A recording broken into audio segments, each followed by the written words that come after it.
তোমাদেরকে এর পূর্বে বলেছিলাম যে ব্যক্তি মৃত্যুবরণ করে সেই যতগুলো সম্পত্তি রেখে যায় সেই সম্পত্তিকে চার ভাগে বিভক্ত করতে হবে। তার আগে চার ভাগে বিভক্ত করার পরে 4 নম্বরে যেটা আসবে সেটা বলেছিলাম ওয়ারিসের মধ্যে বন্টন। ওয়ারিসের মধ্যে বন্টন করার পূর্বে আর কয়েকটা জিনিস জেনে নেওয়া আমাদের দরকার।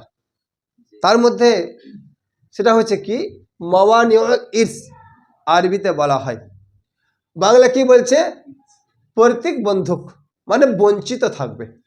কে কে বঞ্চিত থাকবে? সর্বপ্রথম হচ্ছে হত্যা করা। যার যে মিরাসের অংশীদার পাবে, অর্থাৎ ওয়ারিসের যে অংশীদার পাবে, অংশ পাবে, যদি সেই ব্যক্তিকে কেউ হত্যা করে দেয় তাহলে সেই ব্যক্তি তার মাল থেকে বঞ্চিত থাকবে। এই মর্মে আল্লাহ রসুল বলছেন কি লা ইয়ারিসুল কাতিলু শাইয়ান, যদি কোনো ব্যক্তি যে কোনো অবস্থাতে হোক, যে কোনো ক্ষেত্রে হোক, যদি যে খুন করবে খুনি ব্যক্তির মিরাস থেকে সেই অংশ পাবে না। যেরকম আমার আব্বা রয়েছে, আমার আব্বার 2টা ছেলে রয়েছে, আমার আব্বার 2টা ছেলের মধ্যে কোনো ছেলেকে বেশি দিয়ে দিচ্ছে, শরীয়তের খেলাফ কিন্তু সেটা, কিন্তু ওকে বেশি দিয়ে দিচ্ছেন। তো আমি কি করলাম যে আমার আব্বা ওনাকে বেশি দিবে, আমি আমার আব্বাকে কোনো জায়গায় নিয়ে গিয়ে আমাকে হত্যা করে দিলাম, হোক অ্যাক্সিডেন্ট করে হোক বা কোনো জায়গায় ফেলে হোক, যে কোনো কারণবশত হোক, যদি যদি করে তাহলে আমি আমার বাপের মাল থেকে বঞ্চিত হয়ে যাব, আমি পাবো না আমার বাপের মাল। যে কোনো অবস্থায় আমি মারি বা আমাকে কেউ যদি মেরে দেয়, আমার ভাই মেরে দিল, আমার বাপ মেরে দিল, কোনো জায়গায় গুলি করতে গিয়ে আমাকে গুলি লেগে গেল, কোনো জায়গায় শিকারি করতে গিয়ে আমার গায়ে এসে শিকার লেগে গেল, এই এরকম যদি চলে আসে সিচুয়েশন, তাহলে আমার মাল থেকে যে আমাকে মারবে সেই আমার মালের অংশীদার হবে না। যেরকমই হত্যা হোক, তাই এক হত্যার 5টা কিসিম রয়েছে। তো 5টা কিসিমের মধ্যে যেটা শেষ কিসিম কাতেলের বাবা শুধু ওটার পাবে।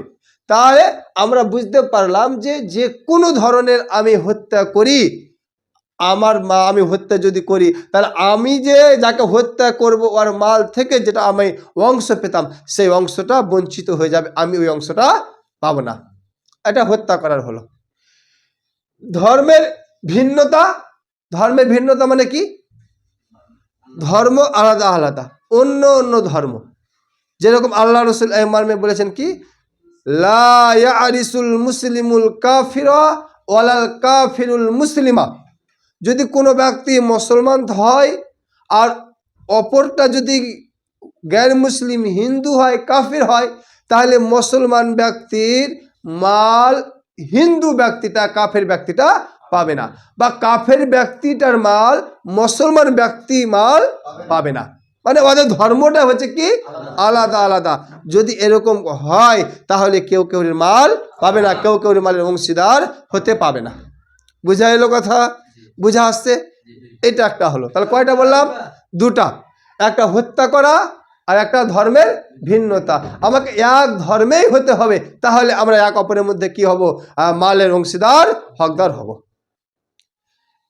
3য় নম্বর হচ্ছে দাস, যেটা হচ্ছে গোলাম। সেই গোলামটা এখন আমাদের যুগে নাই, আমরা এটা নিয়ে আমরা কথাবার্তা করব না। শুধু এই 2টাকে ভালোভাবে জেনে রাখো যে হত্যা করা, যেরকমই হত্যা করি, যেভাবে হত্যা করি, হ্যাঁ, হত্যার একটা শুধু জিনিস জেনে রাখো, ওই হত্যাকারী যে যার কিসাস বা তার বদলা নেওয়া হবে সেই ব্যক্তি বঞ্চিত থাকবে।